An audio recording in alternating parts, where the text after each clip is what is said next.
Mas o sono, por fim, venceu todas as emoções.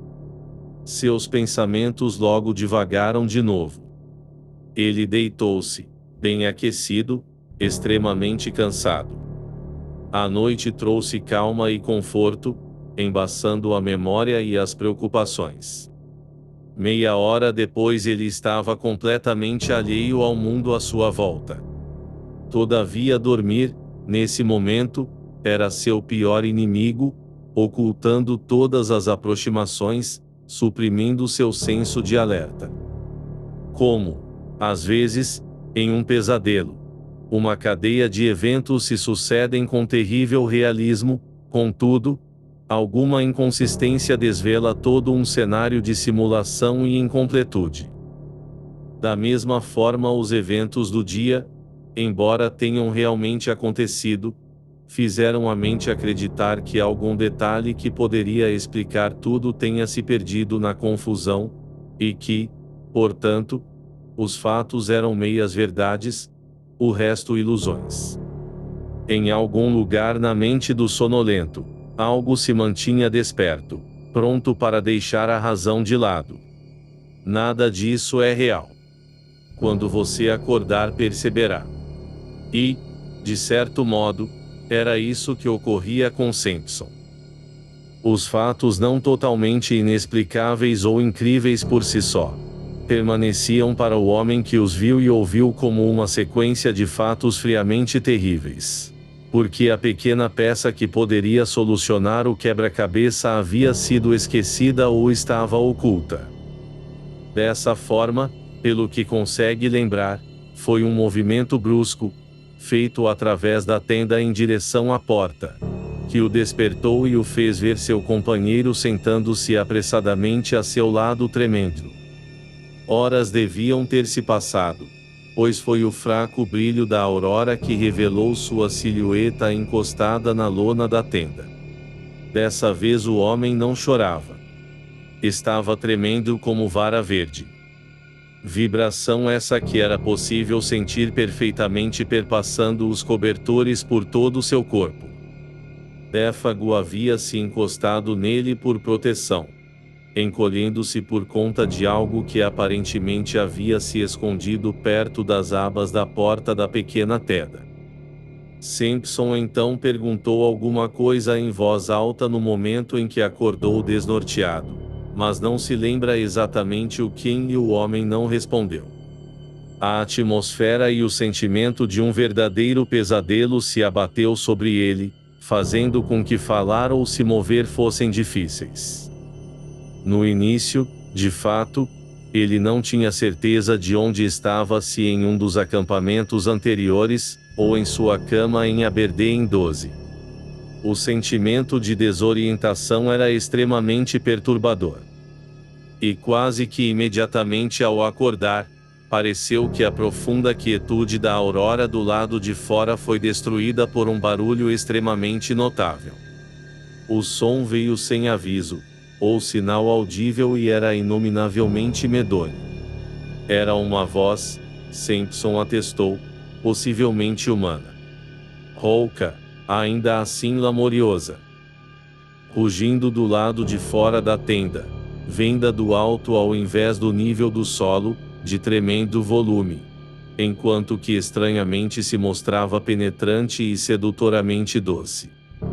Ela também chamou, em 3 sílabas distintas, ou grunhidos, que de uma maneira bizarra, artificial, mas, ainda assim, reconhecível, traziam uma certa semelhança com o nome do guia, Défago. O estudante admite não poder descrevê-la de forma totalmente inteligível, pois não era parecida com nada que tivesse ouvido em sua vida, era uma mistura de características totalmente distintas.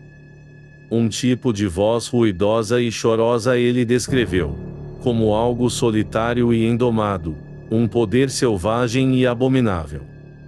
E mesmo antes que ela findasse, afundando em grandes abismos de silêncio, o guia ao seu lado colocou-se de pé, com uma resposta gritada de maneira ininteligível. Chutando impetuosamente os cobertores que lhe prendiam os pés, ele acabou se chocando violentamente contra o poste de armação da tenda, balançando todo o local. Freneticamente ele abriu os braços em busca de mais espaço. Em um segundo, talvez dois, ele permaneceu em frente à porta, sua silhueta de encontro à palidez da aurora. E então, com uma velocidade furiosa, antes que seu companheiro pudesse erguer a mão para impedi-lo, lançou-se por entre as abas de lona e se foi. E à medida que ele ia tão impressionantemente rápido que a voz podia ser ouvida sumindo na distância, gritava em voz alta em um tom de terror agonizante, que estranhamente continha ao mesmo tempo um quê delirante de exultação e deleite. Ai de mim! Ai de mim! Meus pés de fogo! Meu pés em brasa ardente! Ai de mim! Ai de mim! Essa altura e velocidade impetuosa! E então a distância rapidamente calou-a e o profundo silêncio matinal se abateu sob a floresta como antes. Foi tudo tão rápido que, não fosse a evidente cama vazia a seu lado, Simpson quase poderia acreditar ter sido um pesadelo que ocorrera enquanto dormia. Ele ainda sentia no corpo o calor do guia que estava a seu lado. Os cobertores estavam lá, caídos, enrolados em uma pilha. A própria tenda ainda vacilava com a veemência da partida repentina. As estranhas palavras badalavam em seus ouvidos, como se ainda as ouvisse ao longe, palavras selvagens de uma mente subitamente arrasada. Ademais, não foram apenas os sentidos da visão e audição que detectaram coisas estranhas, pois mesmo enquanto o homem gritava e corria, Simpson notou um estranho perfume, fraco, mas acre, penetrando o interior da tenda.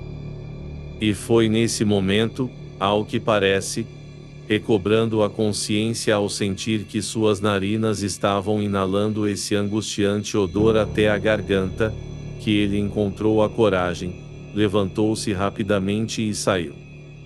A luz pálida da manhã que descia, fria e brilhante, por entre as árvores, iluminava o cenário relativamente bem. A tenda estava atrás dele, encharcada com orvalho. As cinzas escuras da fogueira, ainda quentes. O lago esbranquiçado, coberto por uma camada de névoa, as ilhas erguendo-se sombriamente por sobre ele, como que enroladas em lã. Trilhas de neve por entre os espaços livres de mato, tudo frio, parado, esperando o sol. Mas sem qualquer sinal do guia desaparecido até agora, sem dúvida, voando a uma velocidade frenética por entre as árvores. Não havia sequer o som de passos se afastando, nem mesmo os ecos de sua voz evanescente. Ele desaparecera completamente. Não havia nada. Nada além do sentimento de sua presença recente, tão forte, marcada no acampamento. E esse odor penetrante e completamente impregnante. E até mesmo este desaparecia rapidamente nesse momento. A despeito de seu estado mental, Simpson tentou arduamente perceber sua natureza e defini-lo, mas classificar um cheiro elusivo, não reconhecido subconscientemente, assim de uma vez, é uma tarefa mental muito delicada. E ele falhou. O odor desapareceu antes que ele pudesse compreendê-lo ou nomeá-lo. Mesmo uma descrição aproximada parecia difícil, já que era um cheiro diferente de todos que ele conhecia. Um tanto acre, não diferente do cheiro de um leão, ele pensou, porém mais suave e não totalmente desagradável, com um toque quase doce que o fez lembrar do cheiro de folhas mortas, terra, e a miríade de perfumes que compõem o cheiro de uma vasta floresta. Contudo, o cheiro de leões é a frase que ele geralmente usa para resumir tudo. E então o cheiro se foi por completo, e ele encontrou-se ao lado das cinzas da fogueira, em um estado de deslumbramento e intenso terror, que o deixou desamparado, presa fácil para qualquer coisa que viesse a acontecer. Tivesse um rato almiscarado apontado seu focinho por sobre uma pedra, ou um esquilo descido por uma casca de árvore, ele teria provavelmente entrado em colapso e desmaiado sem maiores esforços. Pois ele sentiu que toda a situação tinha um toque em algum lugar de um grande horror exterior, e suas poucas forças ainda não tinham tido tempo de se recompor em uma atitude de autocontrole combativa. Entretanto, nada aconteceu. Um vento percorreu suavemente através da floresta que acordava, e algumas folhas de bordo rodopiaram, tremulando até o chão. O céu pareceu ficar repentinamente mais iluminado. Simpson sentiu o ar frio nas bochechas e na cabeça descoberta. Percebeu então que estava tremendo de frio. E, com muito esforço, entendeu que estava sozinho nas matas e que deveria agir imediatamente para socorrer seu companheiro desaparecido. Fazer alguma coisa, portanto, foi o que ele fez, só que algo medíocre e mal planejado. Com um mar de árvores sobre si, o lençol d'água o isolando por trás, e o medo daquele grito selvagem no sangue, ele fez o que qualquer outro homem inexperiente teria feito. Desnorteado como estava, correu por aí, sem rumo, como uma criança desvairada, chamando em voz alta sem cessar o nome do guia. Défago! Défago! Défago! Gritou, e as árvores ecoaram de volta o nome suavemente Défago. Défago! Défago! Ele seguiu pela trilha onde a neve havia se depositado, mas depois perdeu-a novamente quando as árvores ficaram próximas demais para a neve se acumular. Gritou até ficar rouco, e até que o som de sua própria voz sem resposta começasse a assustá-lo. Sua confusão aumentava em proporção direta à violência de seus esforços. Sua aflição tornou-se formidavelmente intensa, até que finalmente seus esforços o derrotaram, e, exaurido, ele voltou para o acampamento novamente. É um mistério como ele ainda conseguiu voltar. Apenas depois de muita dificuldade, e inúmeras trilhas erradas, ele viu a tenda branca por entre as árvores e retornou à segurança. A exaustão então prevaleceu, acalmando. Ele fez a fogueira e preparou o desjejum. Café quente e bacon trouxeram no arrasão novamente, e ele percebeu que estava se comportando como um garoto. Traçou então outro, e mais bem-sucedido plano para enfrentar a situação, e com sua natureza verdadeiramente destemida vindo à tona, decidiu que deveria fazer uma busca tão minuciosa quanto possível, e, caso não obtivesse sucesso, deveria encontrar o caminho de volta para o acampamento base e pedir ajuda. E foi isso que fez. Levando consigo comida, fósforos, o rifle e um pequeno machado para marcar as árvores no caminho de volta, ele partiu. Eram 8 em ponto quando saiu. O sol brilhava por cima das copas das árvores em um céu sem nuvens. Deixou um bilhete fixado em um poste perto do fogo, caso Défago voltasse enquanto ele estivesse fora. Nesse momento, se atendo cuidadosamente ao plano, ele seguiu por um novo caminho, tentando cobrir uma grande área, que sendo ou tarde deveria revelar o rastro do guia.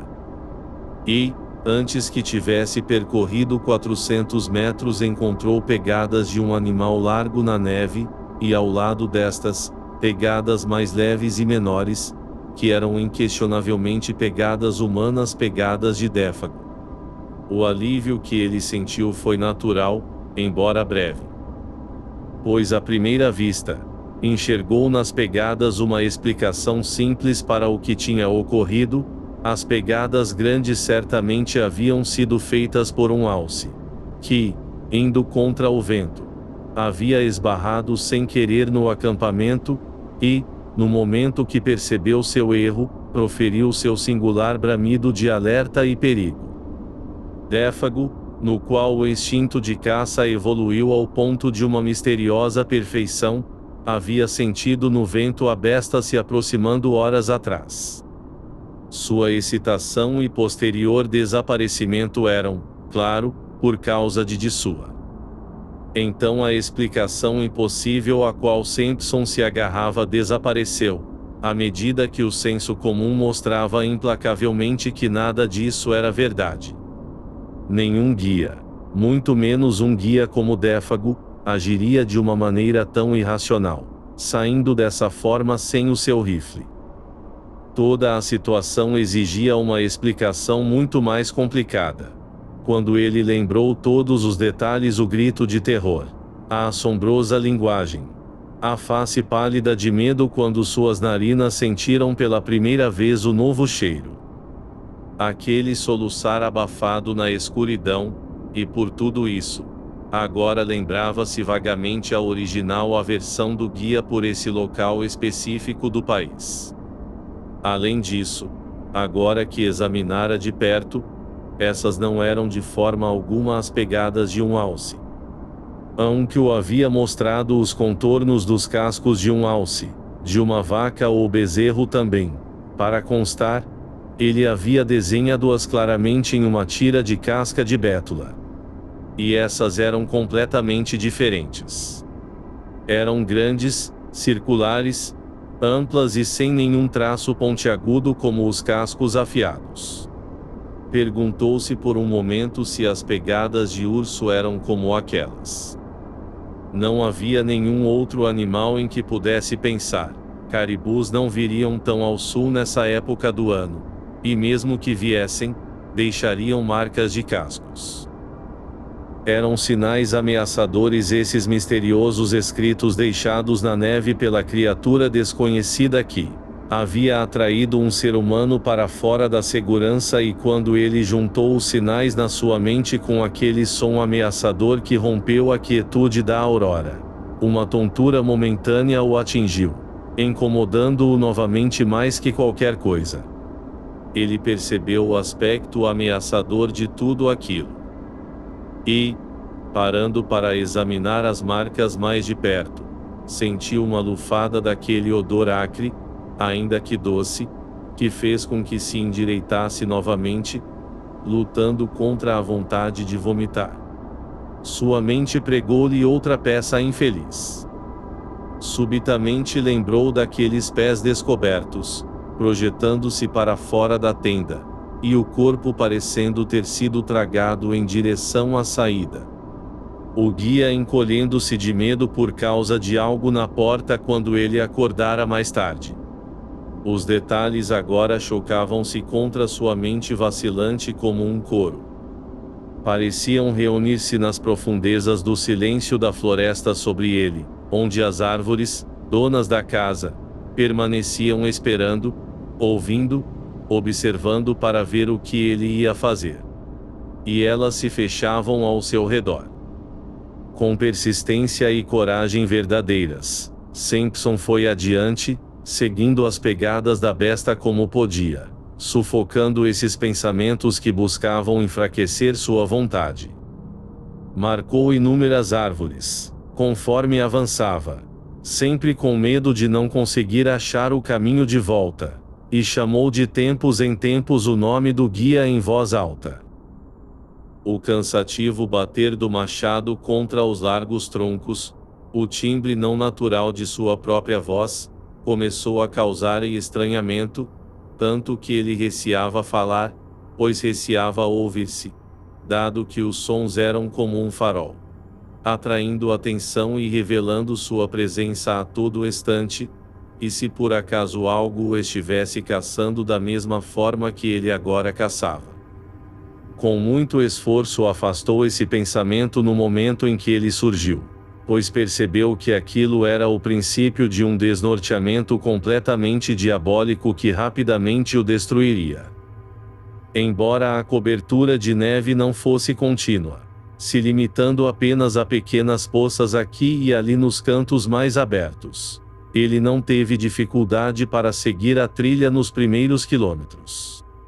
Ela seguia em linha reta, sempre que não havia árvores no meio. As pegadas logo começaram a ficar cada vez mais espaçadas, até finalmente assumir proporções que pareciam completamente impossíveis de serem feitas por qualquer animal comum. Ficaram parecendo com grandes saltos voadores. Ele mediu uma dessas distâncias. Embora soubesse que a distância entre uma e outra de 5,5 metros devia estar de algum modo errada, ele não entendia de forma alguma o fato de não encontrar marcas na neve entre os dois extremos.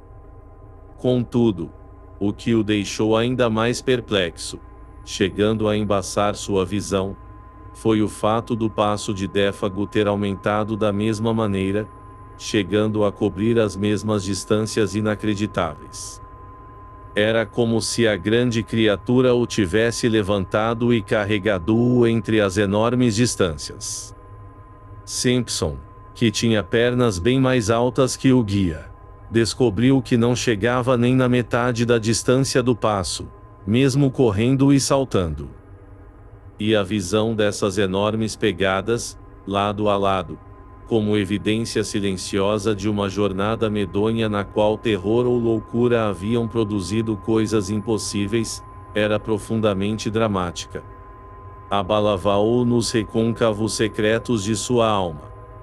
Era a coisa mais horrenda que seus olhos já tinham visto. Ele começou a segui-las mecanicamente, quase que distraído, sempre olhando por cima dos ombros para ver se também não estava sendo seguido por alguma coisa com a passada gigante. Logo ficou claro que ele não sabia mais o que significavam aquelas marcas deixadas na neve por alguma coisa desconhecida e indomada, sempre acompanhadas pelas pegadas do baixinho franco-canadense, seu guia, cuja tenda haviam dividido algumas poucas horas atrás, conversando, rindo, e até mesmo cantando juntos, Vim. Como um escocês novato, de pouca experiência e idade, confiando apenas no senso comum e na lógica estabelecida, conseguiu preservar o grau de equilíbrio que esse jovem de uma forma ou de outra manteve preservado durante toda a aventura é um mistério. De outra maneira, duas coisas que ele percebeu enquanto juntava coragem para seguir adiante, deveriam tê-lo feito dar meia volta para a relativa segurança da tenda. Ao invés disso, suas mãos se fecharam ainda mais ao redor do cabo do rifle, enquanto seu coração, treinado para uma vida na Waikirk 13, fez uma oração silenciosa em direção ao céu. Ele viu que ambos os rastros haviam mudado, e essa mudança, ao menos nos passos humanos, era de algum modo indecifravelmente terrível. Foram os rastros maiores que ele percebeu primeiro, e por um longo tempo ele não pôde acreditar no que via. Teriam sido as folhas sopradas que produziram os estranhos efeitos de luz e sombra? Ou a neve seca, flutuando como arroz finamente moído ao redor das bordas do rastro, produzindo sombras e luzes? Ou foi na verdade o fato das grandes pegadas terem ficado levemente coloridas? Pois ao redor das profundas pegadas do animal agora surgia uma misteriosa cor avermelhada, que estava mais para um efeito de luz do que para algo que tivesse realmente manchado a neve. Todas as pegadas a tinham. E a tinham em quantidade cada vez maior dessa indistinta cor de fogo que acrescentava um novo toque de pavor ao cenário. Mas quando, totalmente incapaz de explicar ou de acreditar no que via, ele voltou sua atenção para as outras pegadas para verificar se estas, também, estavam dessa forma, ele percebeu que elas haviam passado por uma mudança infinitamente pior, carregadas com uma sugestão ainda mais horrenda, uma vez que, pelos últimos 90 metros mais ou menos, Ele viu que elas haviam crescido gradualmente, se aproximando das pegadas maiores. Imperceptivelmente a mudança havia chegado, não obstante sem qualquer engano. Foi difícil ver onde ela começou. O resultado, entretanto, era inquestionável. Menores, mais nítidas e mais claramente definidas. Elas agora reproduziam uma cópia cuidadosa e exata das pegadas maiores que estavam ao lado. Os pés que as produziram, portanto, também haviam mudado. E algo em sua mente se indignou com asco e terror na hora em que ele as viu. Simpson, pela primeira vez, hesitou. E então, envergonhado de seu medo e indecisão, deu alguns passos apressados à frente. No segundo seguinte parou repentinamente. Imediatamente à sua frente todos os sinais da trilha sumiram. Ambos os rastros terminaram abruptamente. Por todos os lados, por uma centena de metros e além, ele procurou em vão por qualquer sinal de continuidade. Não havia nada. As árvores eram bastante robustas naquele local. Todas enormes. Abetos, cedros, cicutas. Não haviam arbustos. Ele permaneceu, olhando em volta, distraído, despojado de qualquer senso de discernimento. E então começou a procurar de novo, e mais uma vez. Mas sempre com o mesmo resultado: nada. Os pés que haviam marcado a superfície da neve até agora tinham aparentemente deixado o chão. E foi nesse momento de aflição e confusão que o chicote do terror açoitou em cheio seu coração, descendo com um efeito mortal no pior lugar de todos, devastando-o completamente. O que ele havia temido secretamente durante todo o tempo, receando ser atingido, e atingido ele foi.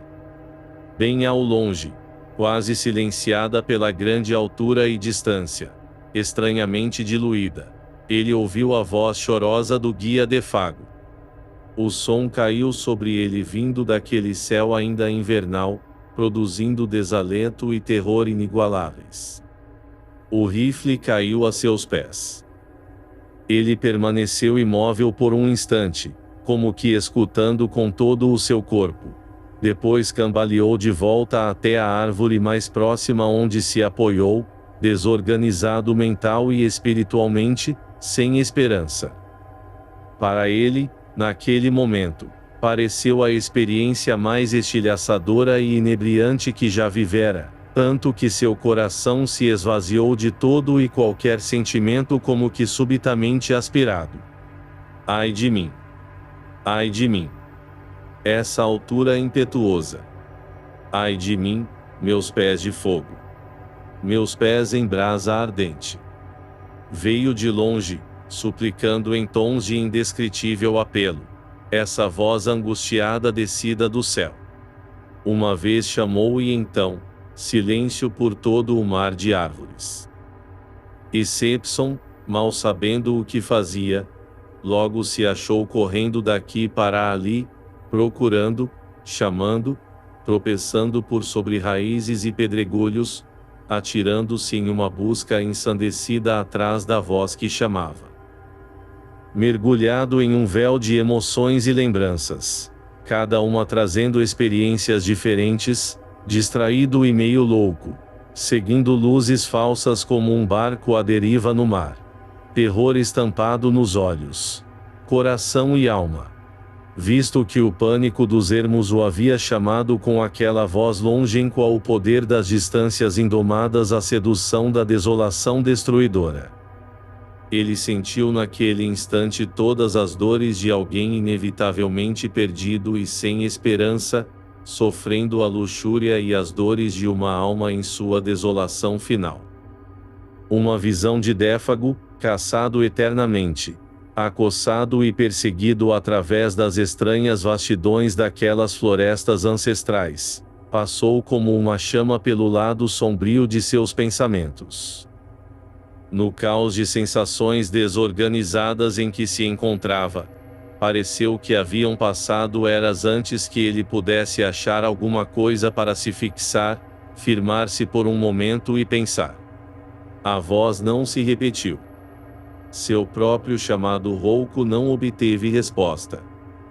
As inescrutáveis forças da selva haviam convocado sua vítima para além de qualquer retorno e a haviam capturado rapidamente. Ainda assim ele procurou e chamou, ao que parece por horas depois disso. Pois já era final da tarde quando finalmente decidiu abandonar a infrutífera busca e retornar ao seu acampamento nas margens do Lago das 50 Ilhas. Mesmo assim, foi com relutância que ele retornou, aquela voz chorosa ainda ecoando nos seus ouvidos. Com dificuldade encontrou seu rifle e o caminho de volta. A concentração necessária para seguir as árvores marcadas e uma fome que lhe corroía ajudaram a manter sua mente alerta. De outra forma, confessa, a anomalia temporária que sofreu poderia ter sido prolongada ao ponto de um desastre certeiro. Gradualmente o lastro voltou ao prumo, e ele retomou um pouco ao que aparentava ser seu equilíbrio normal. Embora por tudo isso, a jornada através do anoitecer foi miseravelmente assombrada. O murmúrio arrepiante do vento o fez começar a ouvir, escutou inúmeros passos o seguindo. Vozes que riam e sussurravam. Viu figuras agachadas por trás de árvores e pedregulhos, sinalizando uma para outra para atacá-lo no momento em que passava. Seguiu furtivamente, tentando se esconder onde dava, e fazendo o mínimo de barulho que podia. As sombras das árvores, até então acolhedoras ou, pelo menos, acobertadoras, agora tornaram-se ameaçadoras, desafiadoras. E o mecanismo da sua mente assustada mascarava uma gama de possibilidades, todas ainda mais sinistras e sombrias.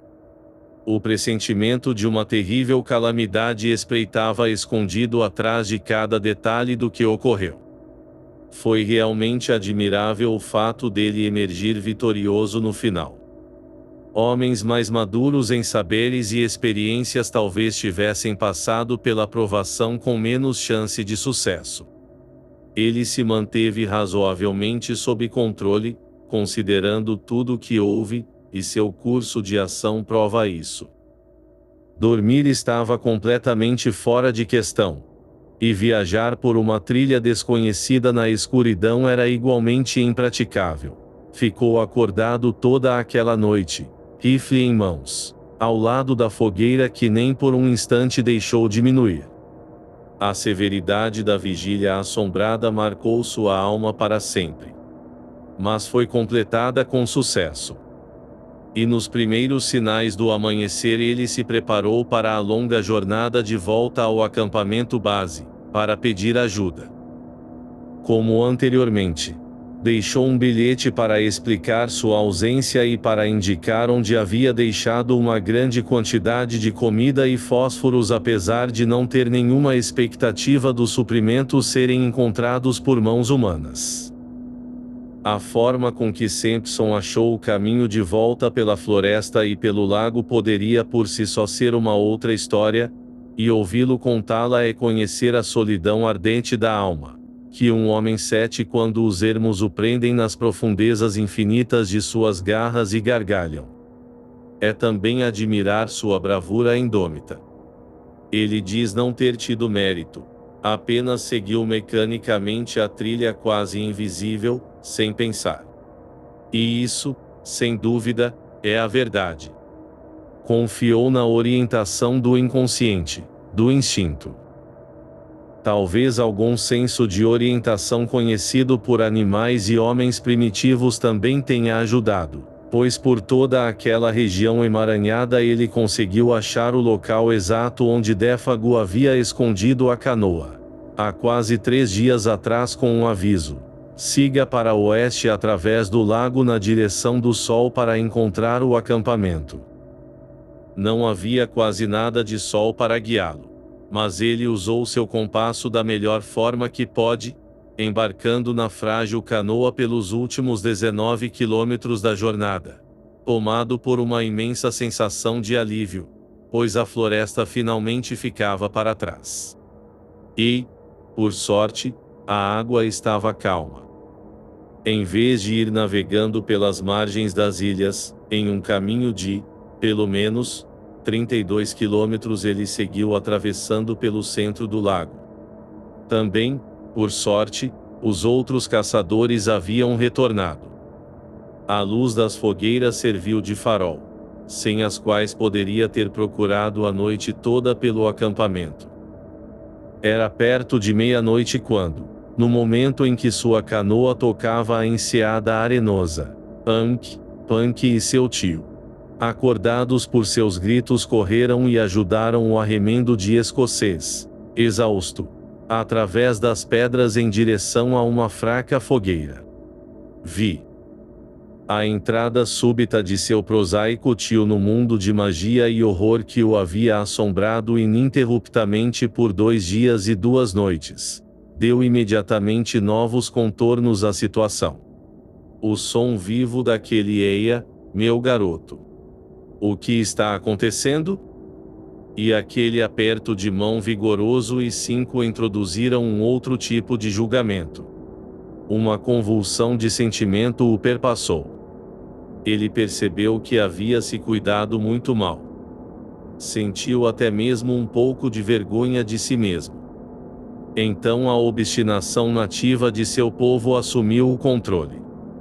E isso, sem dúvida, explica por que foi tão difícil para ele contar ao grupo, ao redor do fogo, tudo o que se passara.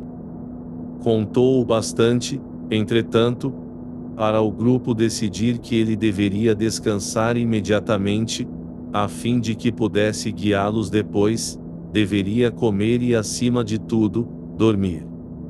Dr. Cackart, observando a condição do rapaz mais astutamente do que este percebia, aplicou-lhe uma injeção com uma pequena dose de morfina.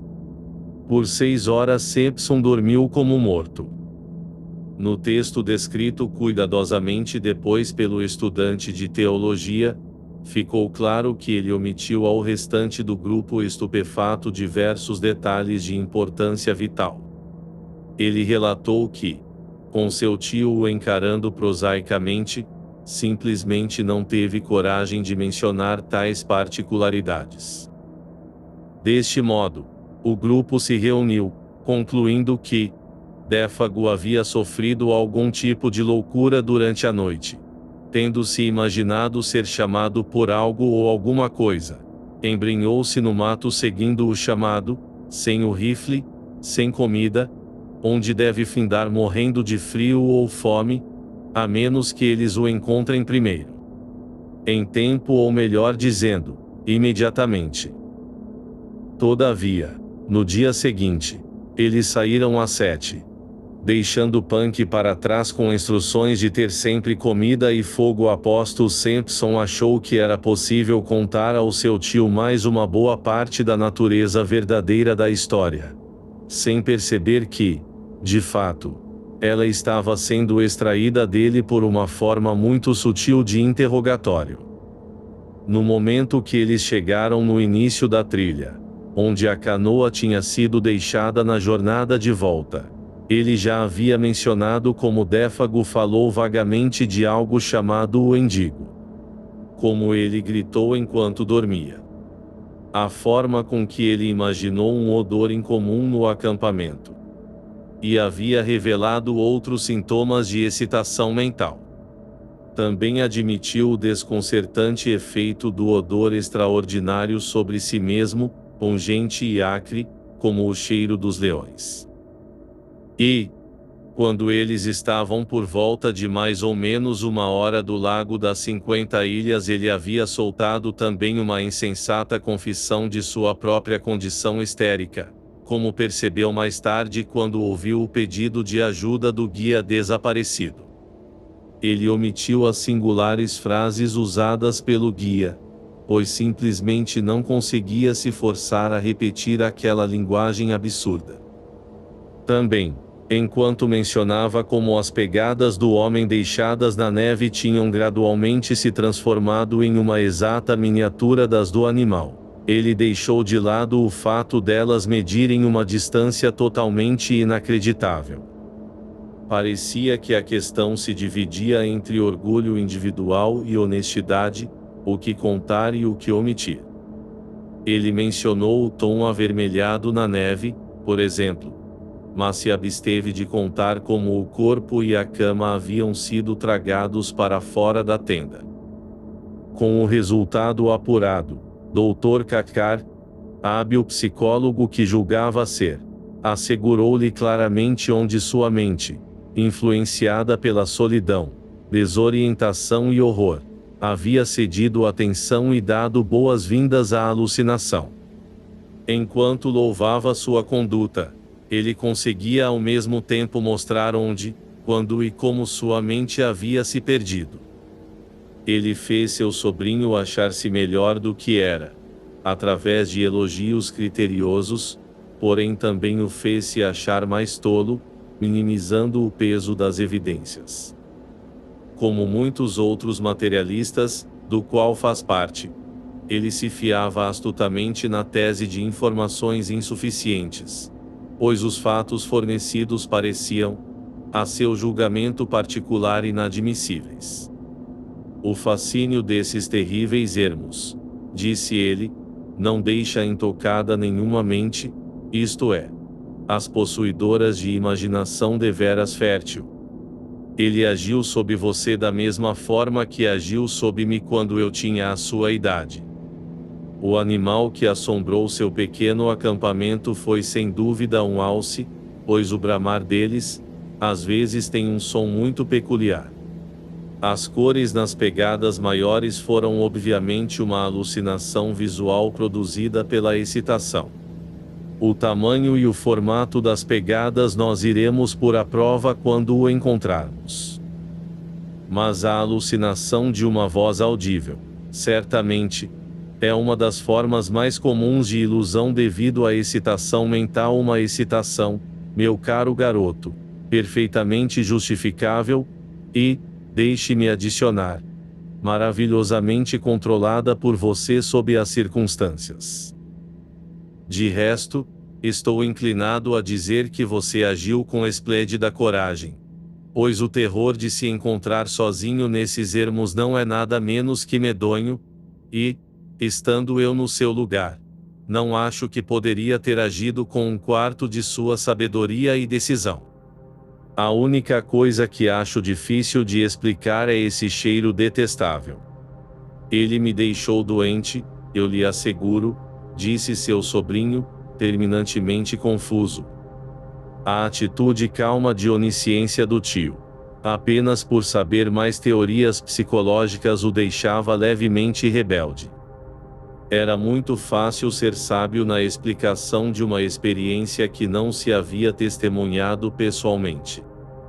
Um tipo de odor desolador e terrível, é a descrição que consigo fazer, ele concluiu, olhando para as linhas tranquilas e sem emoção do homem a seu lado. Posso apenas me admirar, foi a resposta, que sob tais circunstâncias ele não tenha parecido para você ainda pior.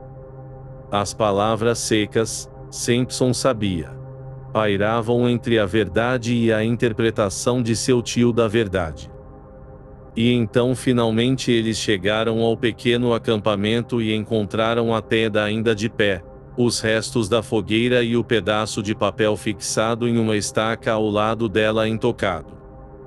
Os suprimentos, entretanto, mal escondidos por mãos inexperientes, haviam sido descobertos e abertos por ratos salmiscarados, martas 14 e esquilos. Os fósforos estavam espalhados próximos do esconderijo, mas a comida havia sido devorada até a última migalha. Bem, companheiros, ele não está aqui, exclamou Anki em voz alta, à sua maneira. E isso é tão certo quanto o suprimento de carvão rio abaixo. Mas o que aconteceu com ele até agora é tão escuro quanto o lugar onde o sol não bate.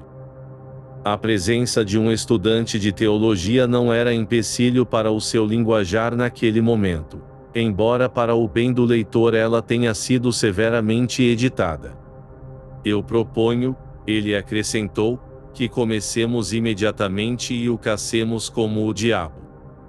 A melancolia da provável sina de Défago se abateu sobre todo o grupo, com um sentimento de terrível seriedade na hora que eles viram os conhecidos sinais de recente ocupação. Especialmente a tenda, com a cama de ramos de bálsamo ainda amaciada e amassada pelo formato do corpo dele, parecia trazer sua presença para perto de todos. Simpson, sentindo vagamente como se seu mundo estivesse em jogo, saiu explicando cada pormenor em um tom de voz abafado. Ele estava bem mais calmo agora, apesar de muito sobrecarregado pela tensão das várias viagens. A forma de explicar do seu tio, diminuindo a importância dos fatos, também ajudou a esfriar suas emoções, pois os detalhes ainda estavam frescos em sua memória assombrada. E foi para esse lado que ele correu, disse a seus dois companheiros, apontando a direção em que o guia havia desaparecido naquela manhã cinzenta. Correu como uma corça reto nessa direção, por entre a Bétula e a cicuta. Anki e Dr. Cathcart se entreolharam. E foi mais ou menos por 2 milhas seguindo em linha reta, continuou Simpson, falando com algo do mindo anterior em sua voz, que eu segui seus passos até o ponto em que eles desapareceram completamente. E onde você escutou ele chamando, sentiu o fedor, e o resto da perversa história, exclamou Anki, com uma fluência que traiu sua sutil angústia. E onde sua excitação o dominou ao ponto de criar ilusões, adicionou o Dr. Cathcart falando baixinho, mas não tão baixo que seu sobrinho não pudesse ouvir. Era apenas começo de tarde, pois eles haviam viajado rápido e ainda tinham umas boas 2 horas de luz do sol sobrando. Dr. Cathcart e Anki não perderam tempo em começar a busca, mas Simpson estava cansado demais para os acompanhar. Eles seguiriam as marcas de machado nas árvores e onde fosse possível, as pegadas de Simpson. Enquanto isso, a melhor coisa que este poderia fazer era manter a fogueira acesa e descansar. Porém, depois de mais ou menos 3 horas de buscas, já escuro, os 2 homens voltaram ao acampamento sem nada a dizer.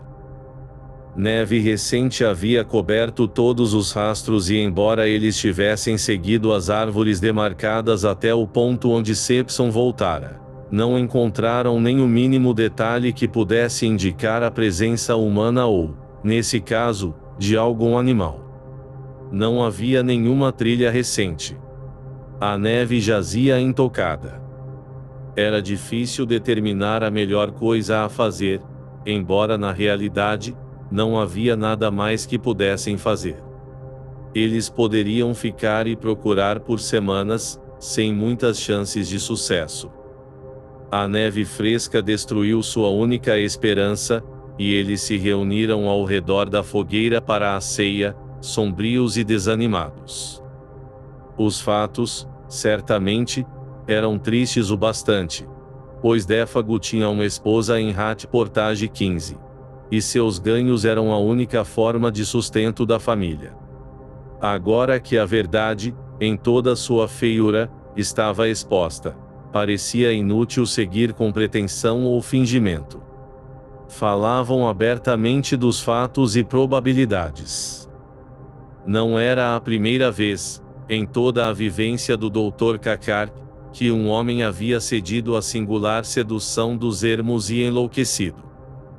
Défago, além disso, já tinha uma predisposição a algo desse tipo, pois já tinha um toque de melancolia em seu sangue, e suas fibras já estavam enfraquecidas por rodadas de bebedeira que às vezes duravam por semanas.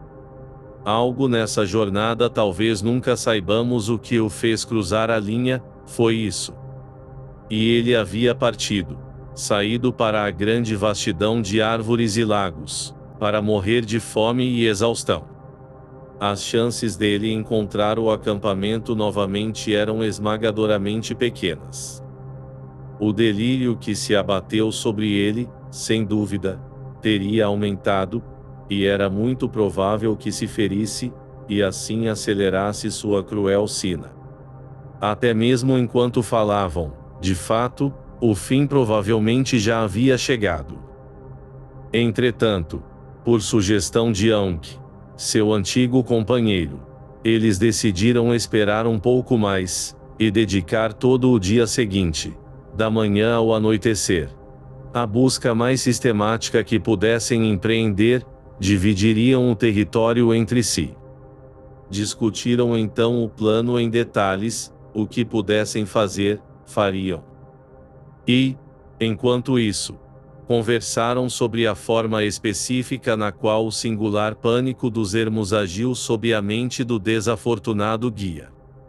Ankh, apesar de conhecer a lenda em linhas gerais, obviamente não gostou do rumo que a conversa havia tomado.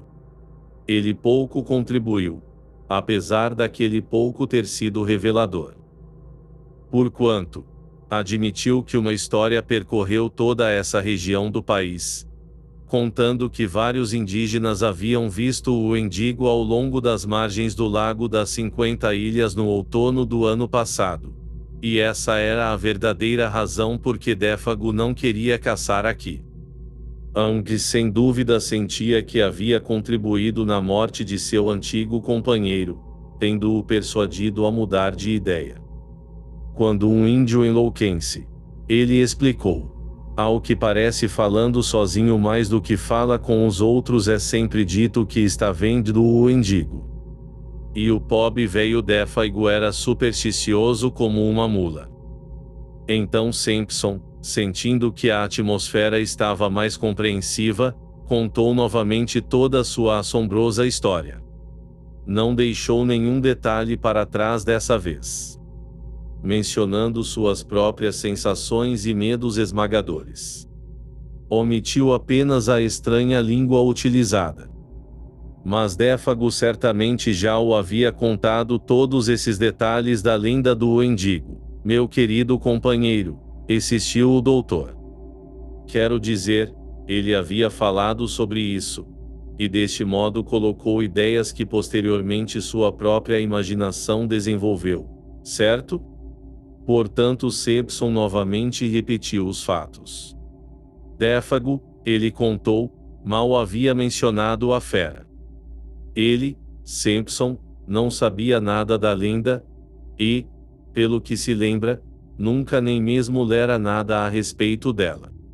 Até mesmo a palavra era totalmente desconhecida.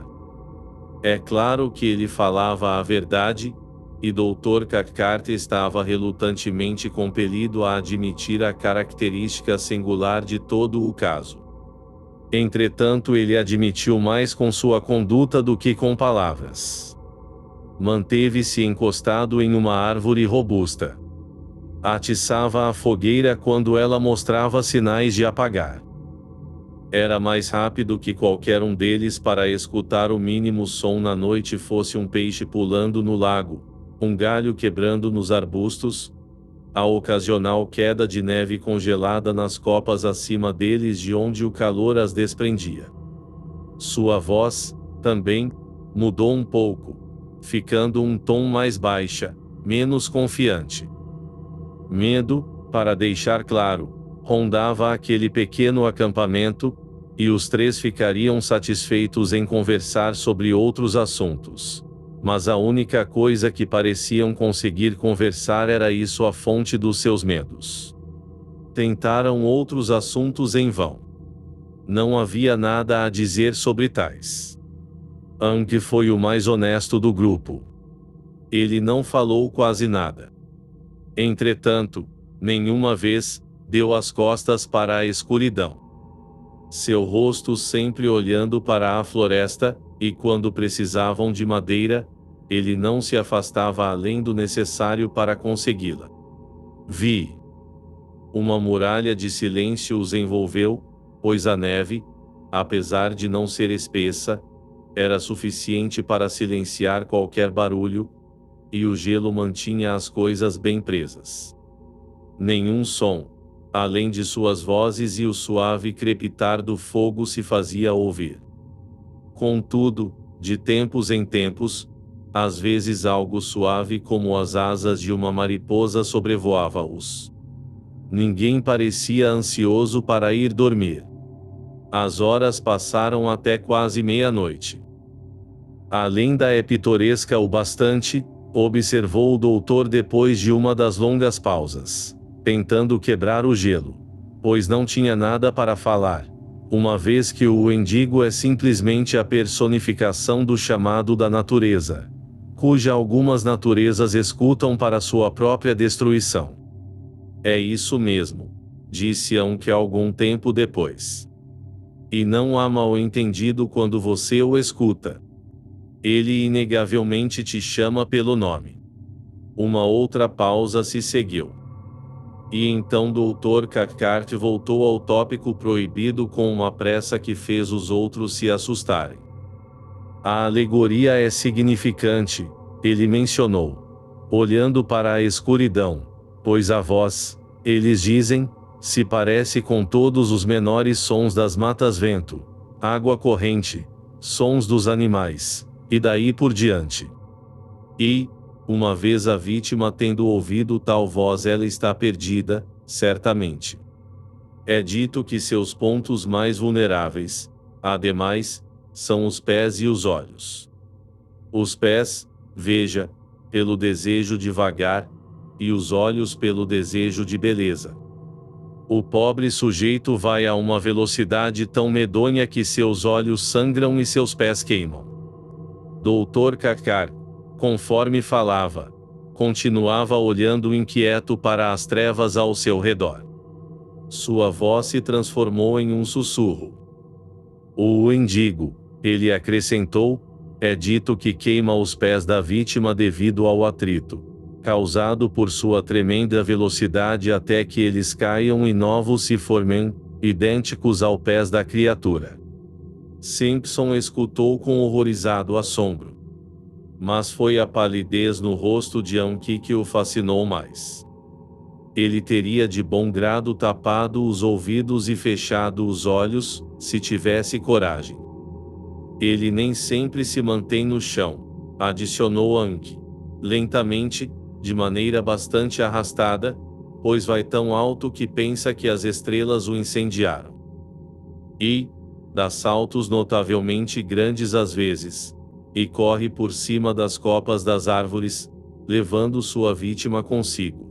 E então a solta da mesma maneira que uma águia pescadora solta um píquero 16, para matá-lo antes de comer.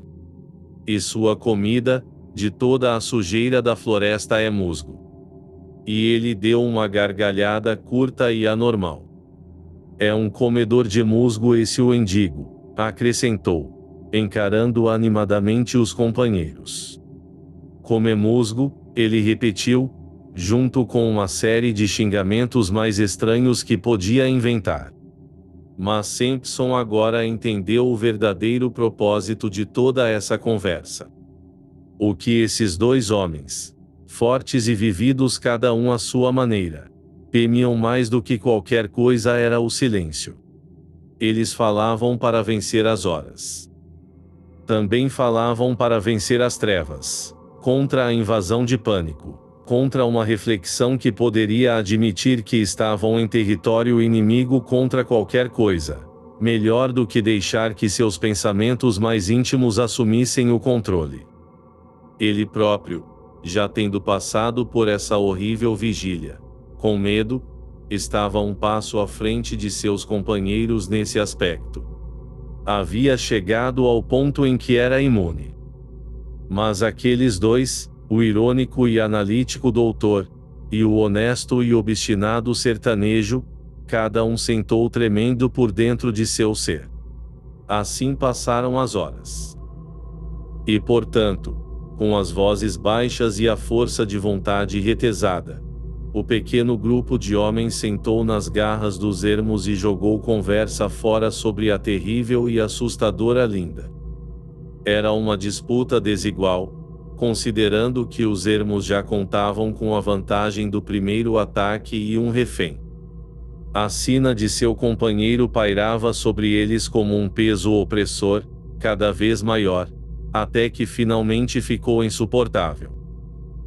Foi Ankh, depois de uma pausa maior que as anteriores, a qual nenhum deles conseguia quebrar, que primeiro deixou fluir todas as suas emoções reprimidas, de uma maneira bastante inesperada, colocando-se de pé repentinamente e soltando um grito, o mais estridente possível no meio da noite. Ao que parece, ele não conseguia mais se conter. Para que o grito fosse ainda mais longe, ele interrompe o ritmo balançando a palma da mão na frente da boca.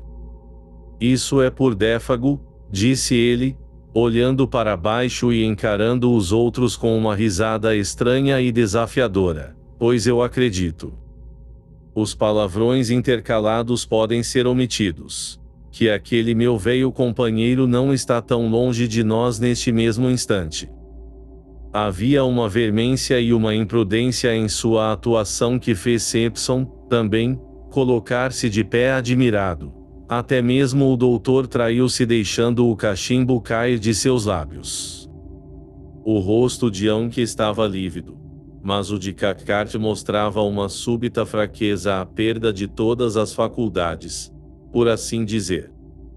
E então uma raiva momentânea perpassou por seus olhos, e ele também, embora com a ponderação advinda de seu natural autocontrole, levantou-se e encarou o exaltado guia. Pois isso era proibido, tolo, perigoso e ele estava disposto a interrompê-lo pela raiz. O que poderia ter acontecido nos próximos minutos? Alguém pode até especular, mas nunca saberá. Pois num instante de profundo silêncio que se sucedeu ao rugido de Ankh, e como se em resposta a ele, algo passou acima deles. Através do céu escuro a uma imensa velocidade algo muito grande, pois muito ar foi deslocado, enquanto que abaixo, por entre as árvores, passou um vento, com uma voz humana, chamando em tons de indescritível atração e angústia. Ai de mim! Ai de mim! Essa altura impetuosa! Ai de mim, ai de mim! Meus pés de fogo! Meu pés em brasa ardente! Branco até a ponta da camisa, Ankh olhava estupidamente ao redor como uma criança. Dr. Cathcart proferiu alguma coisa ininteligível, voltando-se com um movimento de puro terror instintivo para a proteção da tenda. E depois ficando paralisado como que congelado. Simpson, apenas ele, manteve um pouco de sua presença de espírito. Seu próprio horror era profundo demais para permitir qualquer reação imediata. Já ouvira esse grito antes. Voltando-se para seus devastados companheiros, ele falou quase calmo. Esse foi exatamente o grito que ouvi, as mesmas palavras que ele usou. Então, erguendo sua face para o céu, ele gritou: Défago, Défago! Venha aqui embaixo para nós. Desça até aqui traço. E antes que houvesse tempo para que, de um jeito ou de outro, alguém tomasse uma atitude, surgiu um som de algo caindo pesadamente por entre as árvores, destruindo os galhos na descida e aterrissando com um terrível baque sob o solo congelado abaixo. A batida e o estrondo do impacto foram realmente formidáveis. É ele, m'ajude, ó bom Deus! Sussurrou Ankh chocado, sua mão pousando automaticamente na faca de caça em seu centro. E está vindo. Está vindo. Adicionou, com uma risada de medo irracional. À medida que o som de passos pesados esmagando a neve ficavam audíveis, se aproximando pela escuridão em direção ao círculo de luz. E conforme os passos, com seu movimento trôpego, chegavam cada vez mais perto. Os três permaneceram ao redor da fogueira, paralisados e idiotizados. Dr. Cackart tinha a aparência de alguém subitamente intimidado, até mesmo seus olhos não se moviam. Ankh, sofrendo em choque, parecia no limite de recorrer à violência. Ainda assim nada fez, pois, também, parecia feito de pedra. Eram como crianças feridas. O cenário era medonho. E, enquanto isso, os passos se aproximavam, as pegadas esmagando a neve congelada, porém ainda não se via quem as produzia. A espera era interminável, longa demais para ser real essa aproximação lenta, compassada e impiedosa. Era abominável. Vi.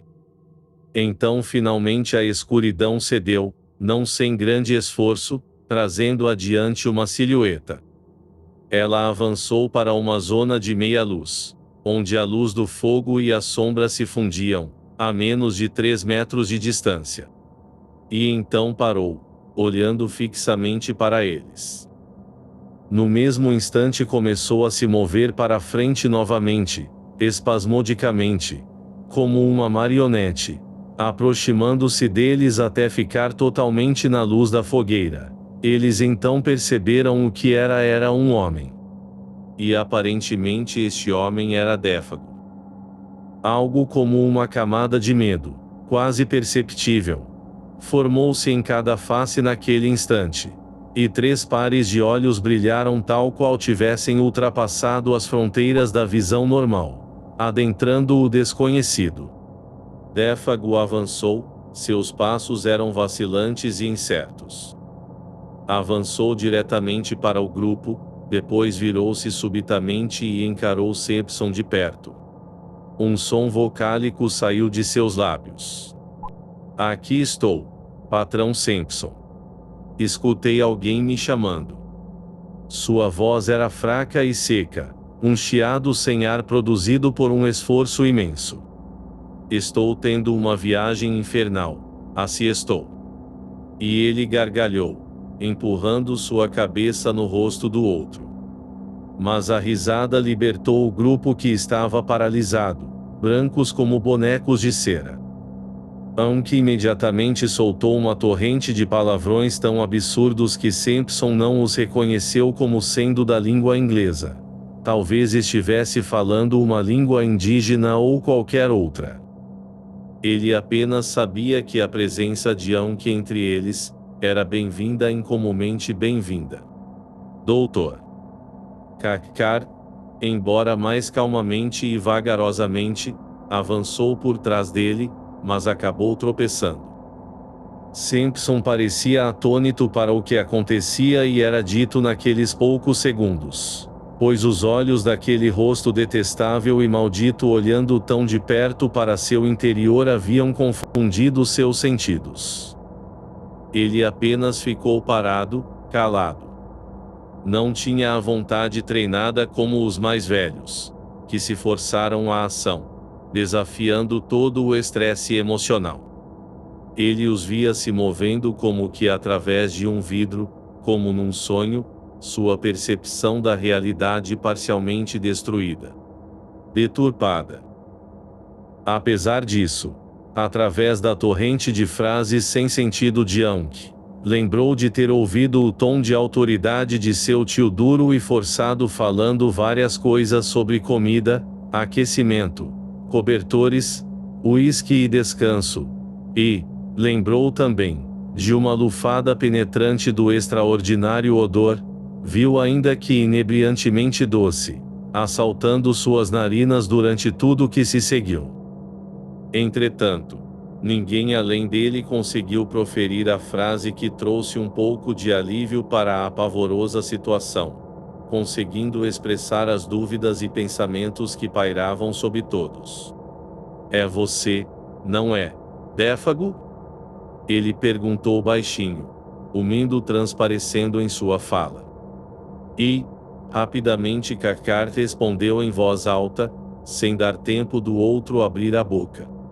É claro que é. É claro que é. Só que você não consegue ver, ele está quase morto por exaustão, frio e medo. Isso não é o bastante para transformar um homem completamente? Falou dessa forma para se convencer tanto quanto para convencer os outros. O excesso de ênfase era a prova.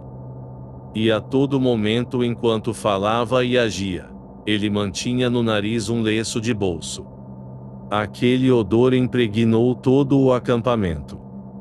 Pois o Défago, que agora estava sentado ao lado da grande fogueira, enrolado em cobertores, bebendo uísque quente e segurando comida nas mãos assoladas. Tal criatura assemelhava-se ao guia que eles haviam visto vivo, da mesma forma que um retrato de daguerreótipo 17 de um homem de 60 anos se parece como seu retrato jovem vestindo as roupas da época. Nada poderia realmente descrever aquela medonha caricatura. Uma paródia, disfarçando-se à luz da fogueira como Défago. Das ruínas das memórias sombrias e desagradáveis que ainda guarda, Simpson recorda que o rosto do guia era mais animal que humano. As formas em proporções erradas. A pele solta e pendurada, como se tivesse sido submetida a pressões e tensões extraordinárias. Isso o fazia lembrar vagamente daquelas bexigas infláveis com rostos, vendidas por ambulantes em Ludgate Rio 18. As expressões mudavam conforme eram enchidas, e quando esvaziavam, emitiam um lamento imitando a voz humana.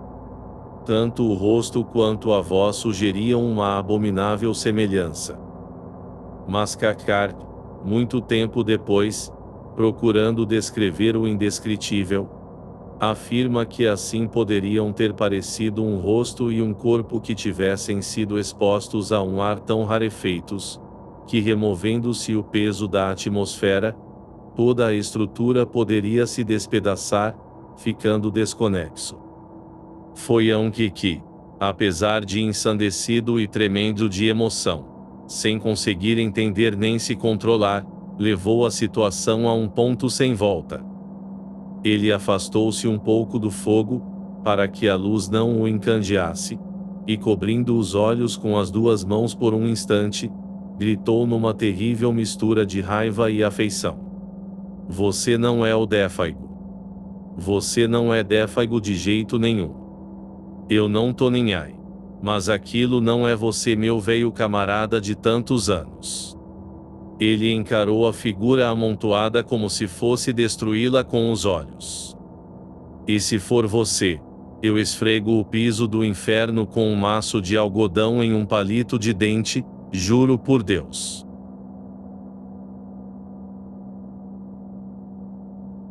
Deus. Era impossível silenciá-lo. Ele ficou lá gritando como um possuído, horrível de se ver, de ouvir, porque era a verdade. Repetiu-se de 50 formas diferentes, cada uma mais estranha que a outra. As árvores vibraram com os ecos.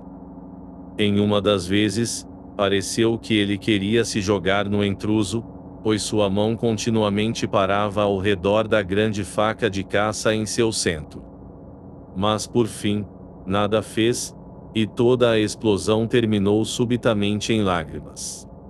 Sua voz subitamente cessou e ele colapsou no chão. Cathcart o persuadiu, de alguma forma, a que, pelo menos, fosse deitar-se na tenda.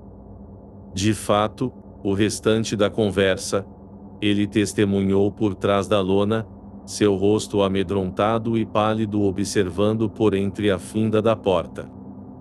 Então Dr. Cathcart, seguido de perto por seu sobrinho, o qual, de longe, manteve-se mais firme que os outros, avançou com um ar determinado e parou no lado oposto da fogueira ao da silhueta amontoada de Défago.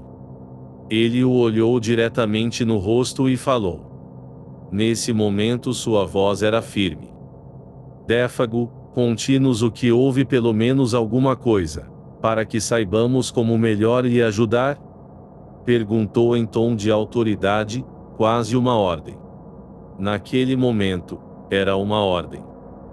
Imediatamente depois, entretanto, a coisa transfigurou-se, e exibiu para ele um rosto tão lamentável, tão terrível e tão pouco humano, que o doutor recuou como quem se afasta de algo demoníaco. Simpson, olhando por trás dele, disse ter tido a impressão de uma máscara que estava prestes a cair, e que sob aquela máscara se escondia algo escuro e diabólico, desvelado em sua total nudez. Pare com isso, homem, pare com isso. Cathcart gritou, num misto de terror e súplica. Nenhum de nós pode aguentar isso por mais tempo. Era a vitória do instinto sobre a razão.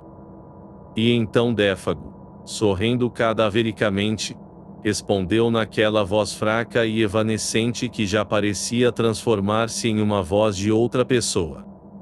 Eu vi o majestoso Wendigo. Ele sussurrou, farejando o ar ao seu redor exatamente como um animal. Eu estive com ele. Nunca saberemos se o pobre diabo falaria mais alguma coisa, ou se Dr. Cathcart continuaria seu interrogatório, pois naquele momento a voz de Anki gritando o mais alto possível, quase como um uivo, nunca antes ouvido, surgiu de dentro da tenda, de onde só se viam seus olhos aterrorizados. Os pés dele. Ó Deus, os pés dele. Olhem, mudaram, estão enormes os pés. Défago, arrastando-se onde estava sentado, havia se movido de tal forma que pela primeira vez suas pernas recebiam luz e seus pés eram visíveis. Ainda assim, Simpson não teve tempo, ele próprio, de ver o que Anki vira. E Anki nunca conseguiu contar. No mesmo instante, saltando como um tigre aquado, Cathcart estava em cima de Défago, juntando os cobertores por sobre suas pernas em uma velocidade tão grande que o jovem estudante viu apenas um relance de algo escuro e disforme onde deveriam estar os pés calçando mocassês, e até mesmo isso ele viu de maneira dúbia. Então, antes que o doutor tivesse tempo para fazer mais coisas, ou Simpson sequer para pensar, quiçá perguntar algo, Défago estava em frente a eles, cambaleando com dificuldade e dor, e em sua silhueta sem forma, uma expressão tão sombria e maliciosa se formou, verdadeiramente monstruosa. Agora você viu também, arquejou, você viu meus pés em brasa ardente. E agora a menos que possam me salvar e impedir é chegada a hora de... Sua voz triste e suplicante foi interrompida por um som que parecia um rugido de vento, vindo do lago. As copas acima balançaram seus galhos emaranhados. A fogueira ergueu suas chamas como se fosse explodir. E algo varou rapidamente o pequeno acampamento, produzindo um terrível ruído que pareceu cercá-lo completamente em um único instante de tempo. Défago sacudiu os lençóis que estavam sob seu corpo, virou-se para as matas atrás de si, e com o mesmo andar trôpego com que chegou partiu, antes que alguém pudesse mover um músculo para impedi-lo. Partiu com tamanha velocidade que não sobrou tempo para que agissem. As sombras o engoliram. E poucos segundos depois, os três homens olhando e escutando com os corações devastados, ouviram um grito que parecia cair em cima deles, sobrepujando o barulho do vento e das árvores se balançando, vindo de grande distância e altura nos céus. Ai de mim, ai de mim! Essa altura impetuosa! Ai de mim, ai de mim! Meus pés de fogo! Meu pés em brasa ardente! E então cessou, no silêncio e espaço intermináveis. Dr. Cathcart, subitamente mestre de si mesmo, e portanto, também dos outros, conseguiu segurar violentamente Anki pelo braço, pois ele tentava precipitadamente seguir o som pelas matas. Mas eu quero saber, me solta! Gritou o guia. Eu quero ver. Aquele não é ele de jeito nenhum, mas algum demônio que tomou o lugar dele. De um jeito ou de outro admite que nunca soube como conseguiu, ele manteve Anki na tenda e o acalmou. O doutor, aparentemente, tinha chegado ao ponto onde a reação começara e suas forças interiores afloravam para a vitória. Com certeza ele controlou Anki admiravelmente. Mas foi seu sobrinho, entretanto, até então maravilhosamente controlado, que mais lhe causou ansiedade. Pois a tensão acumulada havia desencadeado uma crise de histeria chorosa, sendo necessário isolá-lo em uma cama de galhos e cobertores, o mais distante possível de Anki devido às circunstâncias. E lá ele ficou, enquanto as horas daquela noite assombrada passavam pelo solitário acampamento, soltando frases e pedaços de frases para as dobras de seu cobertor. Coisas desconexas sobre velocidade, altura e fogo, misturadas estranhamente com as memórias das aulas de estudo bíblico. Pessoas com os rostos partidos, em chamas, estão vindo em um ritmo horrível, horrível em direção ao acampamento. Ele gemia em um momento. No seguinte se sentava e encarava as matas, escutando intensamente, e sussurrando: quão terríveis nos ermos são os pés daqueles que, até seu tio chegar e confortá-lo, mudando o foco de seus pensamentos. A histeria, por sorte, foi apenas temporária. O sono o curou, assim como curou Anki. Até que o primeiro sinal da aurora chegasse, logo após as 5 em ponto, Dr. Cathcart manteve sua vigília. Seu rosto estava branco como giz, e haviam estranhos rubores abaixo dos olhos. Esses eram os sinais externos, pois seus terríveis medos internos lutaram contra sua força de vontade durante todas aquelas horas de silêncio. De manhã ele mesmo acendeu o fogo, preparou o café da manhã e acordou os outros. Às 7 todos estavam seguindo o caminho de volta para o acampamento base, 3 homens perplexos e aflitos. Mas cada uma a seu modo havia reduzido suas aflições interiores a um nível mais ou menos aceitável novamente. Falaram pouco, e apenas as coisas mais comuns e triviais, pois suas mentes estavam cheias de pensamentos dolorosos que clamavam por explicação e ninguém ousava mencioná-los. Anki, sendo um homem mais simples, o das matas intocadas, eles tinham testemunhado certamente algo cru e essencialmente primitivo. Algo que sobreviveu de alguma forma ao avanço da humanidade havia se manifestado, revelando de maneira terrível uma forma de vida ainda monstruosa e imatura. Ele a encarou como um vislumbre dos tempos pré-históricos, quando as superstições, gigantescas e rudes, ainda oprimiam os corações dos homens. Quando as forças da natureza eram ainda indomadas, os poderes que talvez tenham assombrado um universo primitivo ainda não haviam desaparecido. Até o dia de hoje ele pensa no que anos depois denominou em um sermão: potestades selvagens e formidáveis espreitando em busca das almas dos homens, talvez não malignas em essência, porém instintivamente hostis à humanidade. Com seu tio ele nunca discutiu o assunto em detalhes, pois a barreira entre os dois tipos de mentes tornava isso difícil. Apenas uma vez, anos depois, algo os levou ao limiar do assunto, ou melhor, de um único detalhe do assunto. Você não poderia ao menos me dizer como eles eram? Perguntou. E a resposta do tio, apesar de dada com sabedoria, não foi encorajadora: é muito melhor que você não tente saber ou descobrir. Está bem, e aquele odor? Persistiu o sobrinho. O que você acha dele? Dr. Cathcart o encarou e levantou as sobrancelhas. Odores, ele respondeu, não são tão simples quanto os sons e vislumbres de comunicação telepática. Eu provavelmente acho o mesmo, ou quase, que você. Ele não foi tão loquaz como de costume em suas explicações. E a conversa terminou dessa forma. No fim do dia, exaustos, esfomeados e com frio, eles chegaram ao fim da longa jornada e se arrastaram para um acampamento que à primeira vista parecia vazio. Não havia fogueira e Punk não veio dar-vos as boas-vindas. A capacidade emocional dos três estava gasta para além da surpresa ou do incômodo. Mas o grito de afeição espontânea que partiu dos lábios de Ankh, conforme ele avançava na frente deles em direção ao lugar da fogueira, veio como um aviso de que o fim do incrível caso ainda não havia chegado.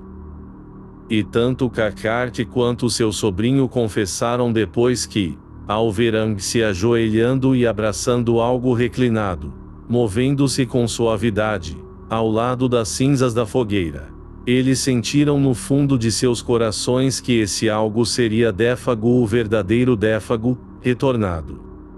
E de fato, era. Em resumo, o franco-canadense, isto é, o que sobrou dele exaurido ao ponto de definhar, tateava as cinzas, tentando fazer fogo. Seu corpo agachado, os dedos fracos obedecendo debilmente ao velho hábito de uma vida, com galhos e fósforos. Mas não havia mente para coordenar essa simples operação. A mente havia partido para além de qualquer retorno. E com ela também, a memória. Não apenas dos eventos recentes, mas toda a vida pregressa era uma folha em branco. Dessa vez era ele mesmo, apesar de incrivelmente e horrivelmente enrugado. Em seu rosto não havia nenhum tipo de expressão medo, acolhida ou reconhecimento. Ele não parecia reconhecer quem o abraçava, alimentava, aquecia e falava palavras de conforto e auxílio. Desamparado e perdido para além de qualquer ajuda humana, o pobre homem fazia humildemente o que lhe era pedido. Aquilo que o constituía como indivíduo havia desaparecido para sempre. De algum modo aquilo era mais terrível que qualquer coisa que eles tivessem visto, aquele sorriso estúpido à medida que ele removia chimaços de musgo grosso das bochechas e dizia a eles que era um maldito comemusgo. O contínuo regurgitar, mesmo da comida mais simples. E, pior de tudo, a voz infantil e triste com que ele reclamava que seus pés doíam, queimam como fogo, o que era perfeitamente natural, pois ao examinar os dois, Dr. Kakar viu que haviam sido terrivelmente congelados. Embaixo dos olhos haviam sinais fracos de sangramento recente.